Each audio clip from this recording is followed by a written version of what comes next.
Hey Wolfpack, and welcome back. How was your week? Mine was pretty good for the most part. Today, we're jumping into more camping stories since it's summer. So, sit around that campfire, won't you? And with that said, whether you are sitting around that campfire, on the night shift, or even laying in bed, let my voice soothe your nightmares.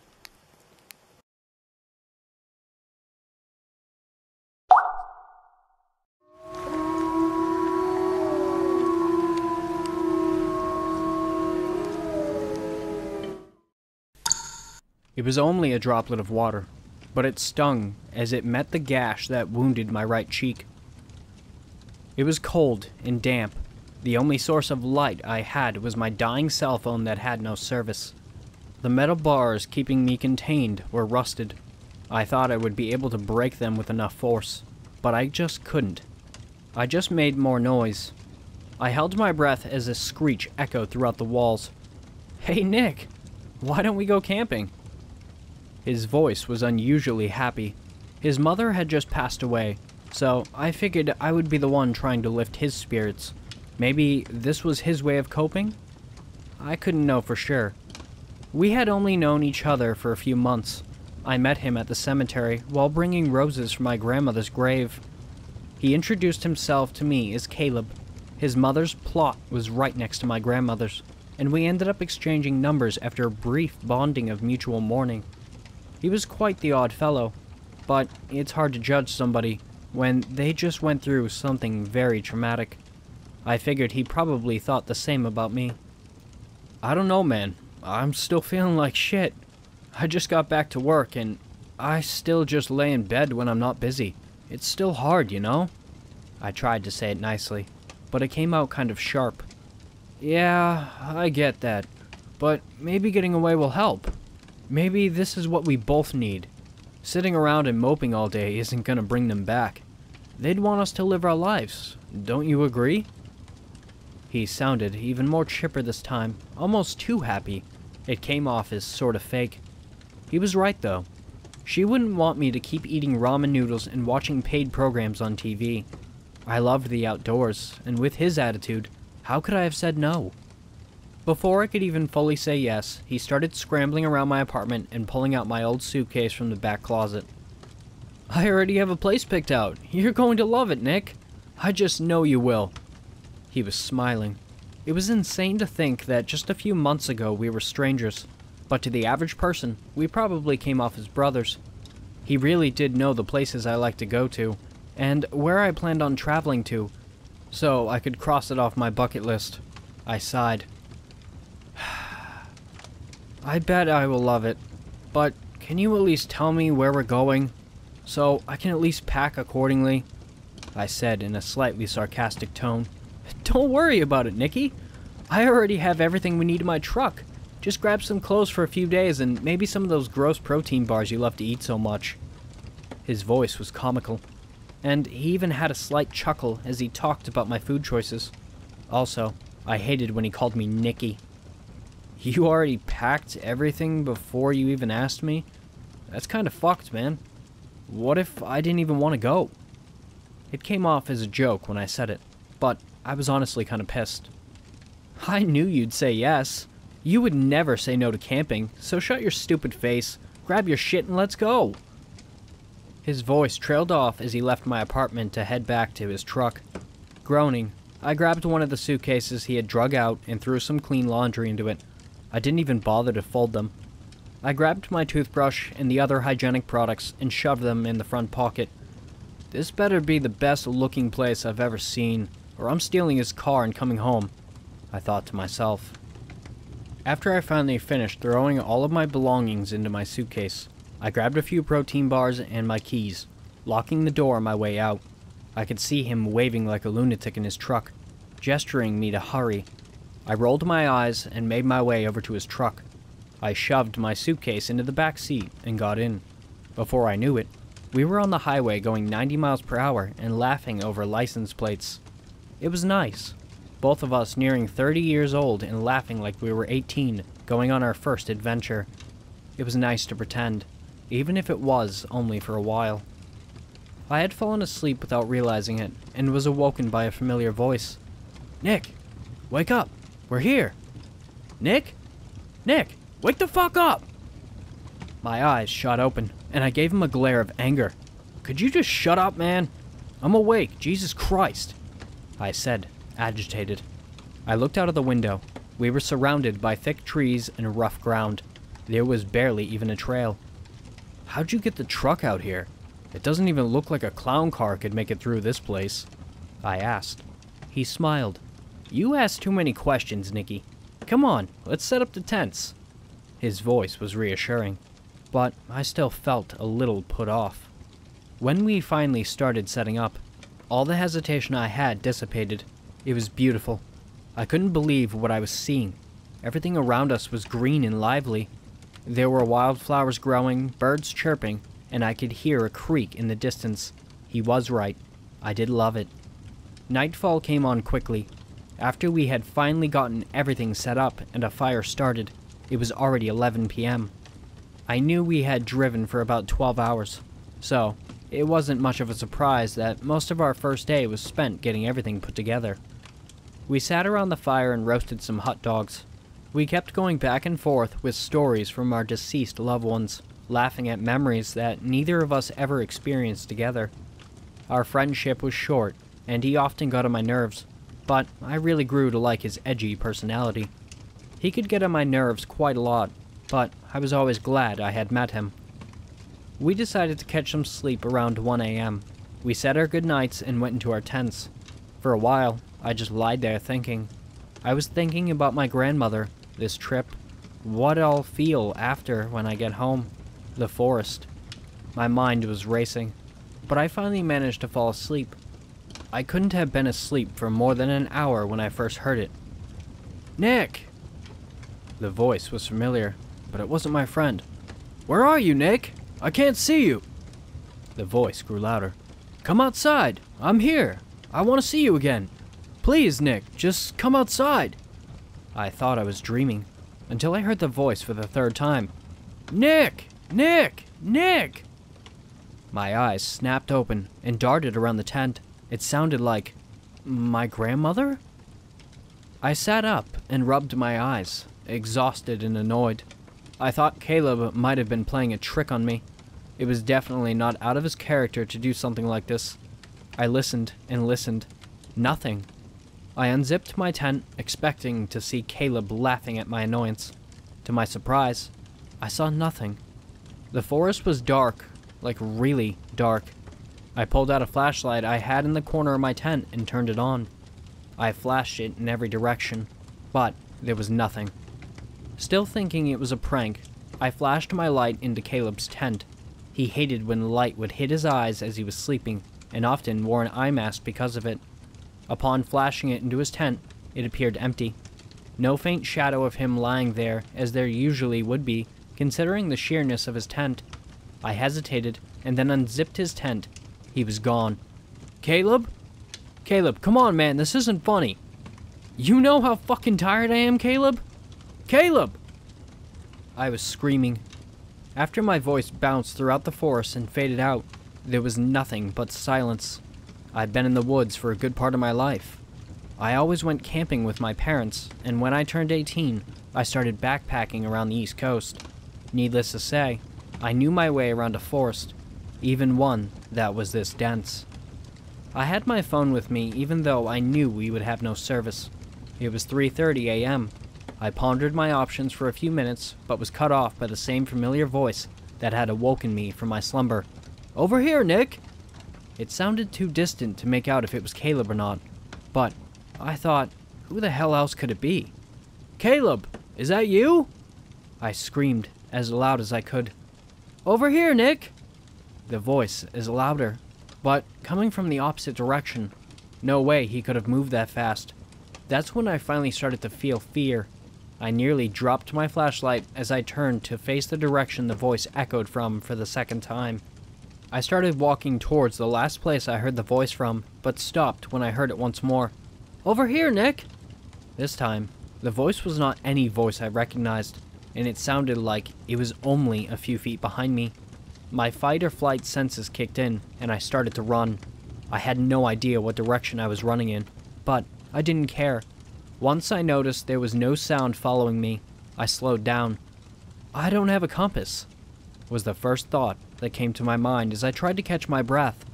I had no idea how far I ran or where I was, but I still felt safer than I did at the campsite we had made. I finally managed to work up the courage to turn around and try to find my way back. I had to find Caleb. Upon turning around, I heard a quick rustle through the tops of the trees. I flashed my light upwards to see if I could see what it was. I was on edge, but the logic that it was probably just an animal stayed with me. Darting my flashlight above me to try and calm my nerves by reassuring myself it was nothing, I heard something hit the ground, hard. I quickly shot my flashlight towards the noise. I couldn't really see anything, so I followed the crashing sound pretty much blind. That's when I heard it again. Nick, over here. The voice was scratchy and deep. I felt my blood run cold and every single hair on my body was standing on end. This time, I heard it above me, directly above me. Trembling, I slowly moved my flashlight upwards. Before I could even fully illuminate the tree, a screech rung out so loud my hearing cut completely out. At first, I only saw what you could assume were legs. They were long, full of gaping wounds that exposed rotting flesh and bone. I didn't even have time to blink before it descended from the trees to right in front of me. I couldn't believe it. It was my grandmother. Well, it had the face of my grandmother, but the rest of its body was torn and slashed to hell. Its hair was scarce and straw-like. Its arms were just as long as its legs, except its fingernails were razor-sharp and looked as if it contained way more joints and knuckles than a normal human. The smell was putrid. I could feel stomach acid coming up and burning the back of my throat. I was frozen. Nick, did you miss me? This time, its voice was almost identical to my grandmother's, but it was still too deep and raspy. I tried to run, but I quickly felt its spindly arms wrap around me. I couldn't move. I thought this was going to be the end. I didn't fight it. I just closed my eyes, and before I knew it, I had lost all consciousness. I stepped back into the darkness after I heard the screeching. I knew I shouldn't have rattled the bars, but they looked weak enough to at least try. Hiding in the darkest part of what I assumed was a cell, I heard that thing walking towards me. I prayed and prayed. It stopped before it reached my cell though, unlocking a different one. I heard it throw something heavy inside and slam the cell door next to me shut. I waited until I couldn't hear its footsteps any longer. Hello? Is someone there? I kept my voice as quiet as possible. A pain-filled moan greeted me. I repeated myself. This time, there was a coherent reply, and a familiar one. Caleb! Is that you? Nick's voice was strained. I couldn't see him, but I knew he was in pain. It's me, Nick. I'm here. Are you hurt? They fucked me up pretty bad. I think they're coming back. I just don't know when. Any ideas on how to get the fuck out of here? His voice was soft, and I could hear him start to vomit. I'm dying, Caleb. They tore me open and started to eat away at my flesh. I think they brought me back here as a snack, but I'm going to bleed out before they can even come back. Tears filled my eyes as I realized he wasn't vomiting. He was choking on his own blood. I took this key while they were eating the flesh off my legs. I don't know if it'll work, but take it and run, Caleb. Run and get the hell out of this forest. His voice was getting fainter. I saw a key slide out into the hallway, just enough for my hand to reach it by fully extending my arm through the rusted bars. Before you go, I need to tell you what happened. I need you to let the other people know what's out there, waiting in the darkness. I listened, as he told me what happened from the time he woke up in the middle of the night to how he ended up in the cage next to me. He didn't fight like I did. He froze. I thought the minor scrapes and scratches I had were bad, but I realized I was put into this cage to weaken me until I could no longer defend myself. Nick just took it. Nick was their leftovers, and I was going to be the next meal. I winced as another droplet of water met the wound on my face. I grabbed the key after he finished telling me what had happened. gargling and groaning with each word from his undeniably fatal wounds. I unlocked the cell, and before I could start to run, Nick spoke one last time. "Don't leave yet. Wait. Before I do this, I want you to know, even though our friendship was short, I'm glad we met each other." I could hear him trying to be optimistic throughout all of his pain. I smiled, but stayed silent. After that, he screamed as loud as he possibly could. Almost in an instant, whatever that thing was showed up and ripped open Nick's cage. I didn't wait. As soon as I knew that thing was preoccupied, I ran. It was a tunnel full of cages. Some of them had rotting bodies in them. The smell was nauseating. I ran and ran until I eventually found an incline back up to the surface. I remember being confused that we had been underground, but I didn't stop to think about it. I kept running. Eventually, I found my truck with the keys still in the ignition. I turned on the truck and weaved my way out of that treacherous forest. My phone was still in my hands. Some days, I think about going back to find you, but I know I'd be a fool to do so. Every night, I feel their eyes piercing my dreams. Those crusted, seeping, bloody sockets they had for eyes. I know they're looking for me. I can feel it. I know. I made it back. It's been quite some time now, and with extensive help from others, I'm finally able to talk about what had happened. I repressed a lot of what happened to me, but I remember all of your words, Nick. I remember the day I walked into your apartment. I remember basically forcing you to go on this trip. I remember every single word. Every day I wake up filled with regret, guilt, and most importantly, fear. Wherever you are now, Nick, I'm keeping my promise. Everybody will know what they did to us. Everybody will know what lurks deep in the thick forests that cover this planet. I'll never be able to sleep again without thinking that they are out there looking for me to finish me off. But even when they do find me, if they ever do, just know I got it out, Nick. I did. Now, everyone will know. Randy loved to spend as much time wandering around in the Ozarks as he could. And with a week-long vacation that started today, he set out with his tent and gear. He hiked up to one of his favorite camping spots, a little piece of heaven that overlooked the White River. He made it there with just enough time to set up camp and kick back to enjoy the sunset, which was a sight that could ease the most troubled soul. After dinner, he headed towards his tent, but after a quick look up at the stars, he decided he was going to sleep outside so he could enjoy the view until he fell asleep. His eyes popped open, and there were voices coming from behind him towards his fire pit. Scared and confused, he slowly turned his head to see who had come into his camp. It was a bunch of teenagers gathered around the fire, and he muttered to himself, "What a bunch of disrespectful punks," as he stood. He was gonna wring their necks for barging into his camp like this, and just as he was about to run in and cause one heck of a scene, one of the boys spoke, and what he said stopped Randy dead in his tracks. That Randy feller was killed in this same camp 10 years ago. Whenever work colleagues or friends of mine bring up the specifics of camping, I tell them that I have never been. Of course, I am urged to join them on their exploits. However, I find an excuse not to go. They implore me, saying that I will have a great time in the wilderness, and it's a great way to unplug and reconnect with nature. The whole conversation comes to a head when I say that I really don't want to go camping, because there's nothing that the wilderness holds for me. That, of course, is a lie. When I was growing up, it was in the small county called Boswell, which is in Pennsylvania. This was back in the day when you knew your neighbors, hung out with the kids on the block, and had a sense of adventure. I grew up in the Cub Scouts and later on transferred to the Boy Scouts, and one of the requirements was to go camping overnight in the woods. Right outside our town was Orenda Park, which was a nice small park that us Boy Scouts would use periodically. We would go on hikes to get us acclimated to the real thing, which was not far from our small town. Laurel is a state park that stretches out for miles in every direction, and if you have never been, it is a sight to behold. Whatever it is during the springtime where life is coming into bloom, or the explosion of color that heralds every fall season, it never fails to disappoint. We spent countless hours deep within that park, first as scouts, and then, later on, as teenagers.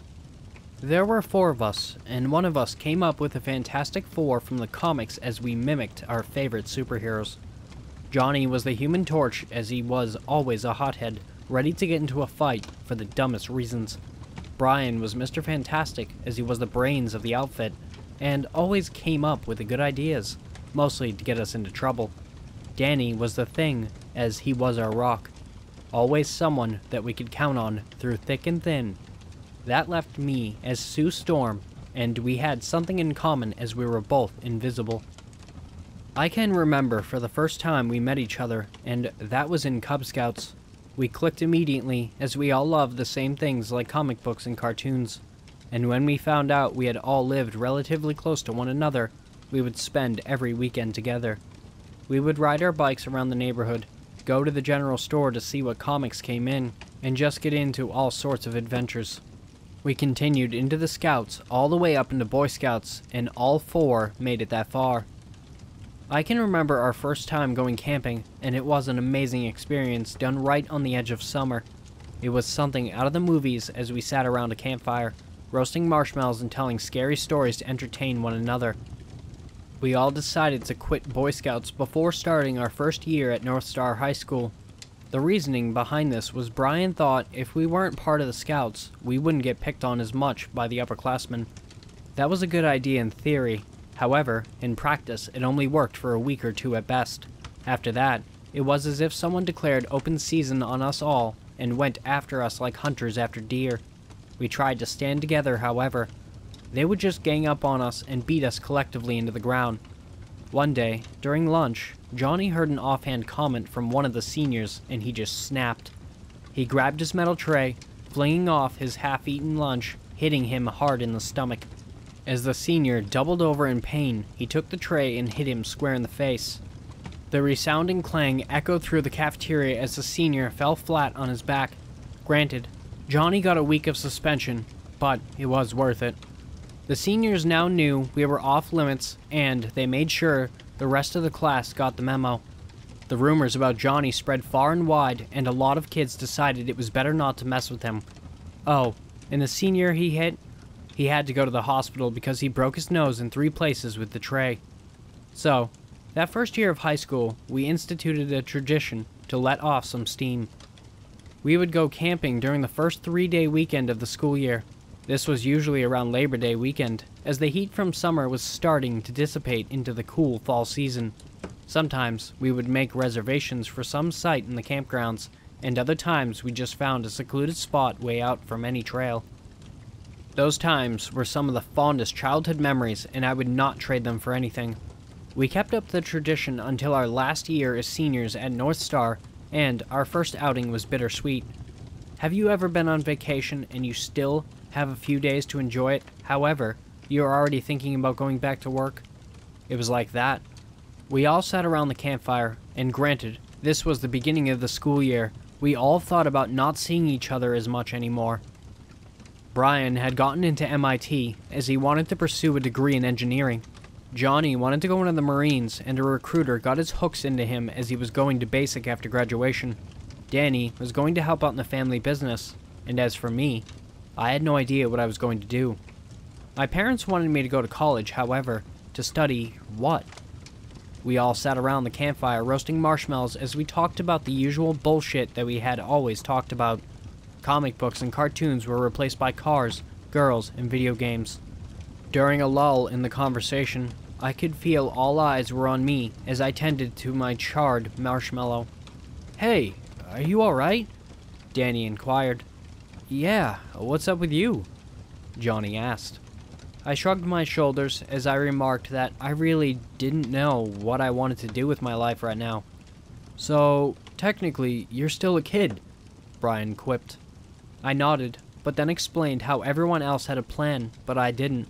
I kind of felt lost, and I also felt like I wasn't going to do anything with my life. "For now," Brian assured me. "You should just relax and not think about things like that. You're a smart kid, and believe me, when I tell you this, you'll figure it out." I nodded, and smiled, feeling a weight being lifted off my shoulders. as we spent the remainder of the evening talking and drinking. We decided to call it shortly after midnight, as we had exhausted our supply of marshmallows in conversation. I'm glad we still kept our own tents from the scouts, as this meant not having to share one. When sleep came, it came in fits and starts, as I had a bunch of nightmares, most of which I can't recall. One of them I still remember to this day, as it was my 3 friends yelling at me over something. How they said they couldn't be friends with me anymore over what I did, and how could I do something like that. When I tried to get an answer of what I did, it was only met with more screaming, which rose to crescendo. I woke up a few seconds later as I panted and wanted to go back to sleep, but the urgency to answer nature's call was greater. Unzipping my tent, I headed out into the cool night to relieve myself on a nearby tree. The moon was bright and full in the sky, almost acting like a second sun, casting everything in pale, white light. As I headed back to my tent, I stopped for a moment to look at our campsite and froze. Mine was the only tent in the clearing. There wasn't another tent here, as there should have been 3 other tents in the clearing with mine. I had seen my friends set them up early in the day. I am sure of it, as I remember Johnny struggling with his. He had thrown some of the stakes clear across the campsite, as we all had a laugh at his outburst. "Hello?" I said aloud, but only the noises of the forest greeted my reply. "Hello?" I screamed louder, as I wondered what had happened. Why had my friends abandoned me? Where had they all gone in the night? Was this some sort of elaborate prank? I was waiting for Brian and the rest of them to come out of the bushes and start laughing at me, but that moment never came as I screamed out one more time, "Hello?" My voice strained as a mixture of fear and panic rose in my throat, as I had no idea what to do next. I slumped to the ground in defeat, as I had never felt so alone as I did in that moment. It was as if there was no one left, as something unseen had snatched my friends and their tents from the clearing. That didn't make any sense, as I would have heard their screams and pleas for help. Letting out a deep cry of anguish, I let the entire forest know the depths of my pain. I never expected the forest to answer me. In the distance, my ears barely picked up a sound that at first I couldn't identify.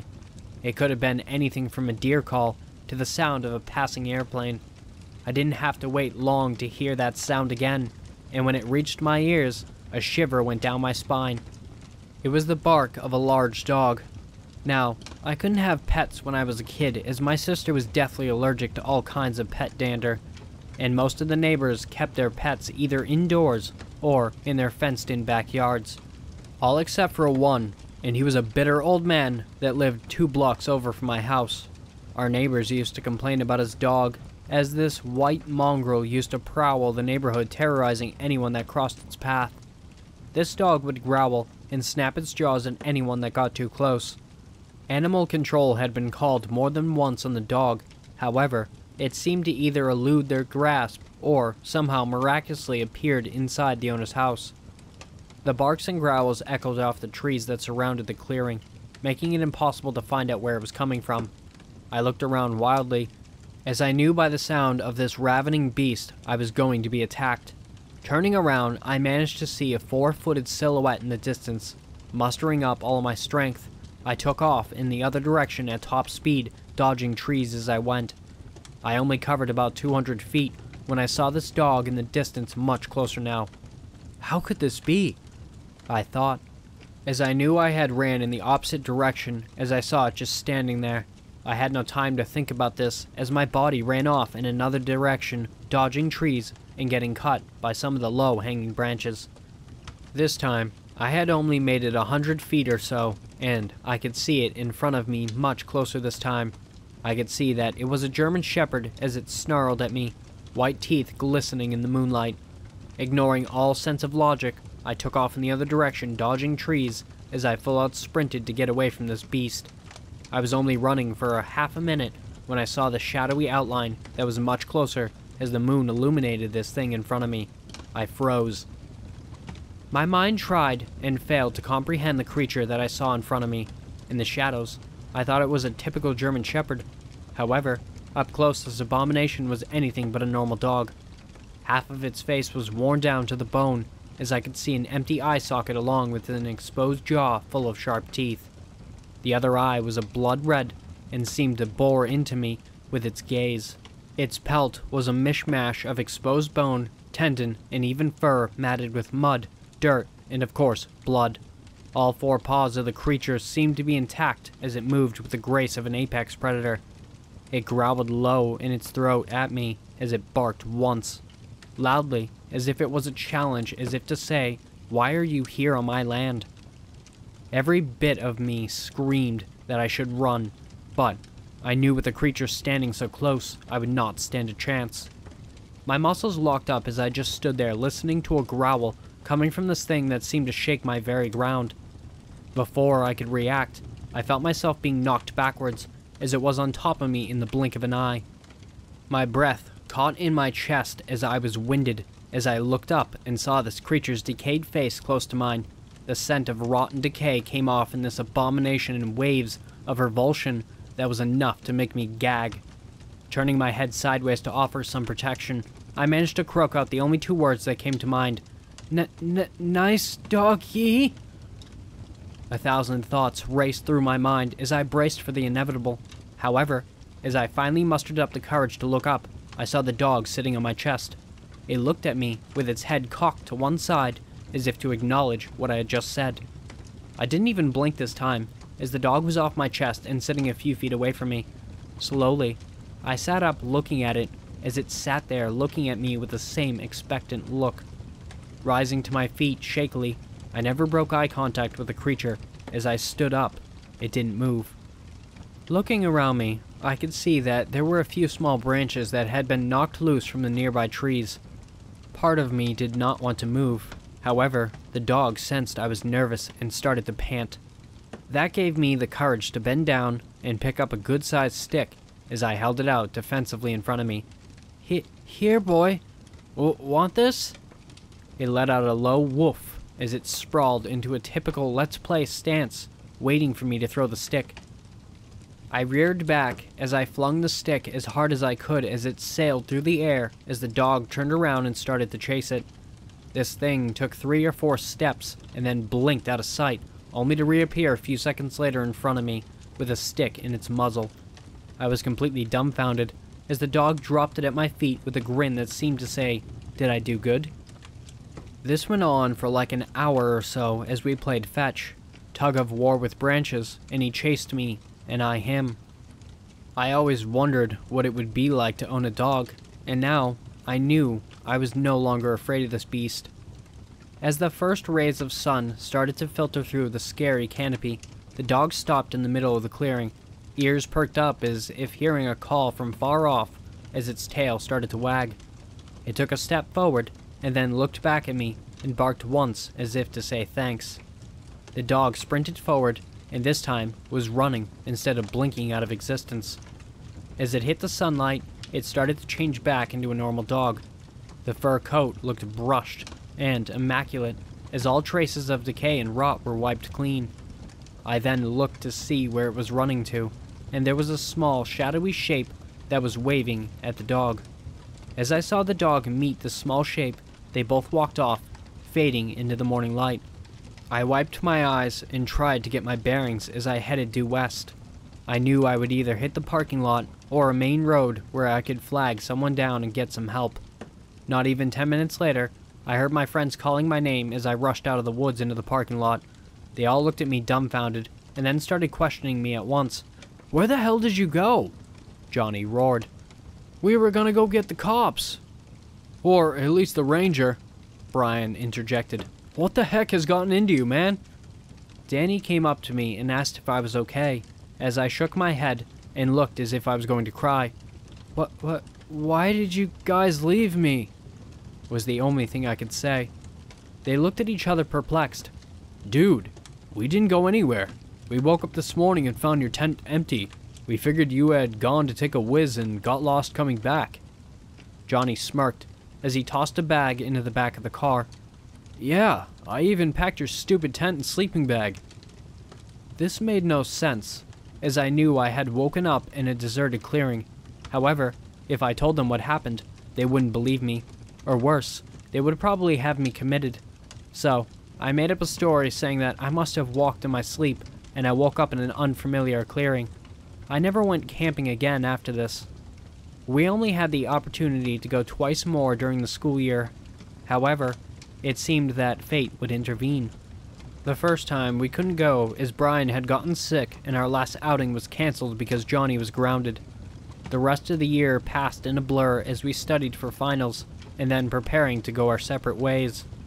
I had taken my parents' advice and enrolled in a nearby college, and there I found my new passion. I decided to pursue a bachelor's degree in business administration and graduate at the top of my class. Upon graduating, I had found a job within a successful computer company and had found my niche in life. I worked hard and was rewarded for it, and in less than 5 years I had relocated to Pittsburgh to run offices there. I had taken all the money I had saved and bought myself a nice condo in a high-rise that was right on the river. I had even found a local shelter and adopted a young German Shepherd that I affectionately called Duke. But that's not what haunts my dreams at night. Every so often, I find myself back in that clearing in my dreams, and I find something else that the forest had claimed and twisted into a hideous creature. It could be a deer or a bear or something else, and I can almost hear the forest trying to call me back to it. Sometimes, when I woke up at night, I stare across the banks of the Allegheny River into the wooded hills that lie beyond, and I wonder if one day I will wake up in the middle of that forest, and I also wonder if I will ever make it out. Thanks for listening, Wolfpack. If you want to submit your own story, the links for my email and subreddit will be down below. I've also created a Discord, so if you want to join that, the link will be in the description down below as well. Don't forget to like, share, and subscribe. And with that said, have beautiful nightmares, and I will see you next time.